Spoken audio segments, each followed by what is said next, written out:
should be a true artist who knows how to weave into her child's life images of grace and beauty. The true poet, capable of writing on the soul of childhood. The harmony of love, truth, and teaching it how to produce the grandest of all poems, the poetry of a true and noble life. That is quoted from Frances Ellen Watkins Harper. She was a prominent leader in the 19th century during post-Civil War era.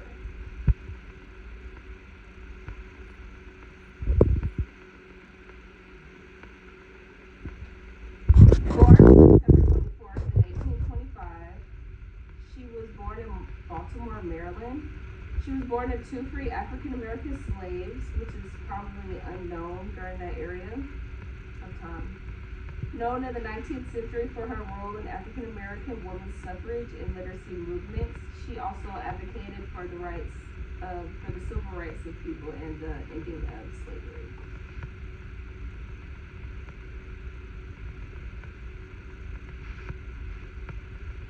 In the early stages of Frances' life, her mother passed away at 3, leaving her to be raised by her uncle and aunt, her mother's brother.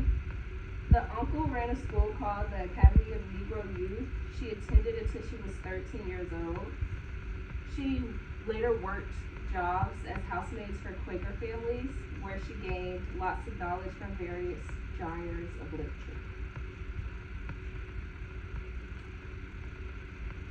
In her early 20s, Frances began teaching in Ohio and Pennsylvania. After 2 years, she decided to join the abolitionist circuit.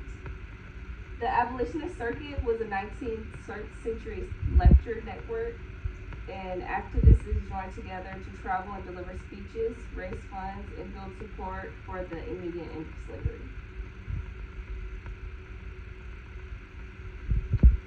These are some famous literacy works from her. She was known for her journalism. She wrote many works of poems, books, short stories, and journals. Poems of Miscellaneous Subjects, published in 1854, was a collection of poems. The collection of poems focused on the injustices of slavery, women's rights, and morality. This is one of my favorite excerpts from one of the poems that are from Frances Ellen Watkins. And it's from a poem called Then and Now. Build me a nation, said the Lord. The distant nations heard the word. Build me a nation true and strong. Bear all the old world's hate and wrong. For men had traced with blood and tears the trail of weary, wasted years, and torn and bleeding martyrs trod through fire and torture up to God. While in the hollow of his hand, God hid the secret of our land. Men warred against their fierce faces, and kingdoms fell and emperors rose. Till weary of the old world strife, men sought for a broader, freer life, and plunged into the ocean's foam to find another better home. And that is from stanzas 1 and 2 from Then and Now.